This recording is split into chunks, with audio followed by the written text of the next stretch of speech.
I first dabbled with handheld retro emulation back in the early 2000s with the long forgotten GamePark GP32.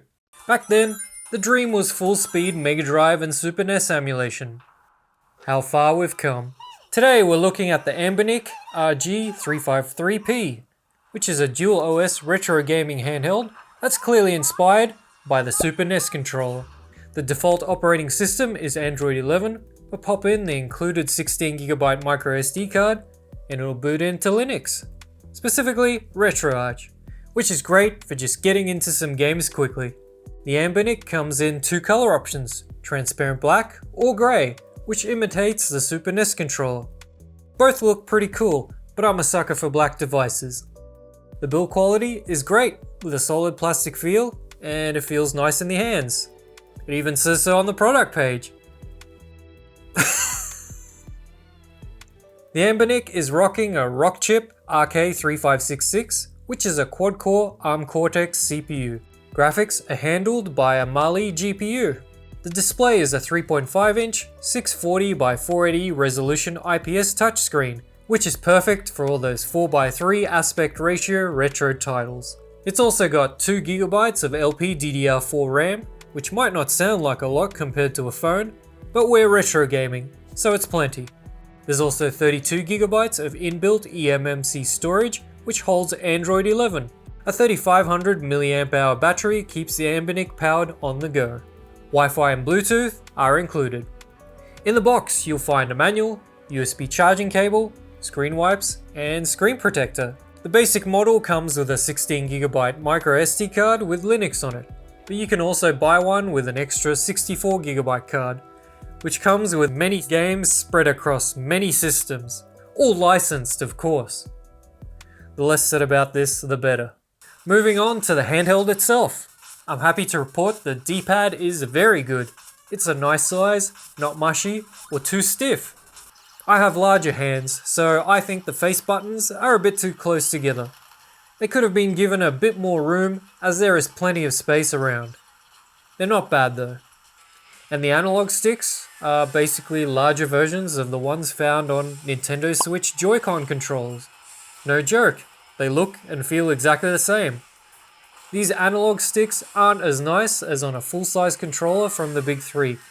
I did find them to be hanging a bit low. Moving them up a touch would have really been better, well, for me at least.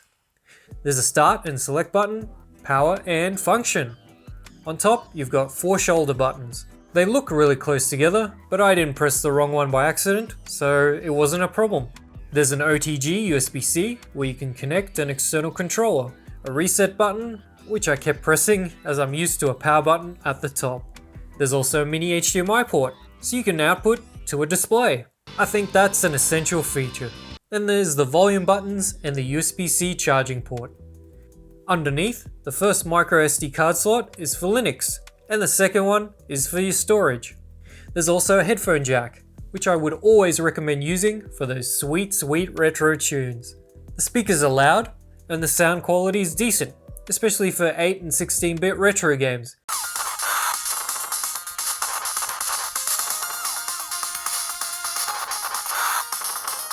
But once you get up to CD quality music, there's definitely no bass pumping out of there, and you'll want to use headphones for a good experience.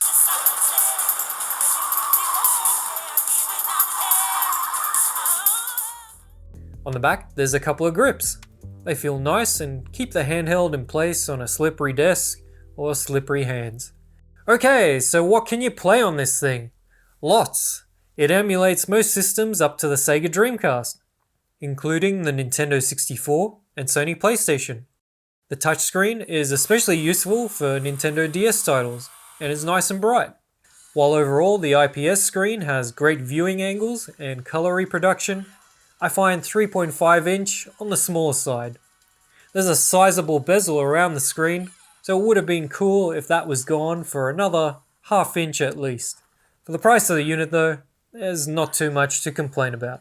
PlayStation Portable is supported, but your emulation mileage will vary and there will be games that don't hit full speed on some systems, especially Dreamcast and PSP. You might need to throw on the frame skip to get best results. A bigger issue for me is that PSP games are 16:9 widescreen, so they look really small on an already smallish screen. But you can output on your TV for better results. Also, some games run faster on the emulators in Android, complicating things further. And there's no Google Play Store unless you root your device. Finally, there is also a custom OS available called GelOS, which just released and provides better performance than the Linux OS provided. This will continue to improve, but I want to cover what you get in the box, as there will be those that have no interest in tinkering with this device. Well, maybe apart from adding games to it. What isn't advertised much by Anbernic is the arcade emulation. I spent a lot of my childhood and teenage years in the local arcade, and there's many great titles to play through. One of my favorite arcade games I spent a lot of pocket money on was Metal Slug X. A true arcade masterpiece, and it plays beautifully, complete with all the slowdown from the arcade machine, just as I remember it. Of course, you can also play other arcade greats like Mortal Kombat 2 or Street Fighter 2 in all their original arcade glory. Much better than the console ports. There are plenty of other great titles in the Capcom Play System 1-3, MAME, Vertical Arcade, Neo Geo, and Final Burn emulators to play through. Before we look at some of the performance, I want to mention a few functions and quirks. The RG353P will load Linux by default if you've got the included 16GB SD card plugged in. To load Android instead, all you have to do is hold the function and power buttons when the unit is powered off. Easy! The handheld also features a sleep mode, which is activated with the power button. It's fast, works amazingly well, and allows you to easily jump back in on the action. Video output on a TV or monitor is also good, but if you disconnect the HDMI cable, the action doesn't return to the handheld screen. So you'll have to power off by holding the power button or use the reset button, which is a slight disappointment. The Anbernic does have vibration function, but I couldn't get it working with the included Linux, only Android.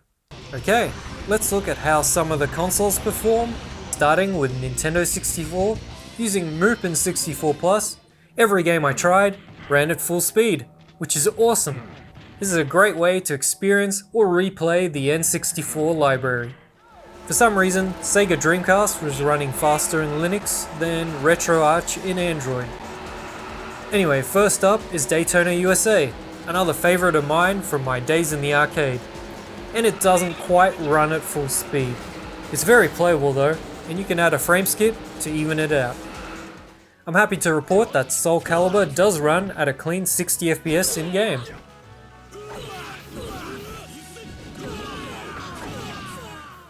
Sonic Adventure 2 has some slowdown, but overall I'd say it's playable as well.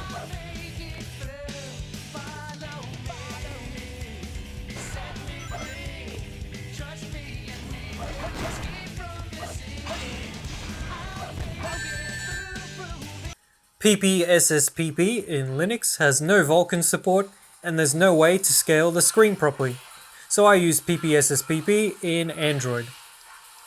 Daxter doesn't run full speed, but it's okay.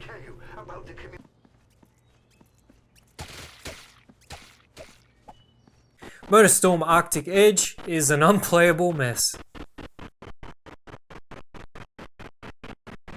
Tekken 6 also runs okay, but I wouldn't be buying the RG353P for PSP emulation. The small viewing area and lower frame rate doesn't make it very appealing. Every PlayStation 1 game I tried ran at full speed. Happy days. The same with Game Boy Advance.